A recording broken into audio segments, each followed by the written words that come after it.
Dan akhirnya selama 3 tahun terbiasa untuk hanya hidup bersama, tapi Iya, tidak ngapa-ngapain. tidak. Tapi dia tetap tanggung jawab. Tapi dia suami yang baik?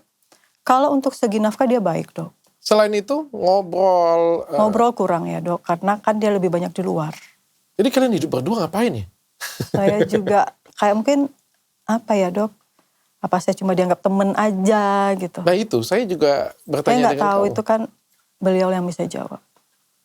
Kalau saya sih dengan istri saya, nonton berdua, kita belai-belayan, saya peluk dia, kalau pergi saya cium. Saya dicium, Dok, tapi cuma sekedar kayak kita nyium anak kecil. Tas, dah.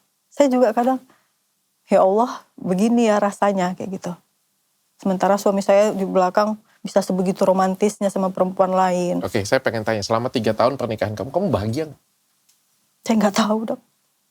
Hati saya kayak, apa ya, kayak nikah sendirian gitu, Dok. Suami ada nih, fisiknya ada gitu. Tapi saya selalu dipunggungin. Kayak kalau cerita tuh excited sendirian gitu.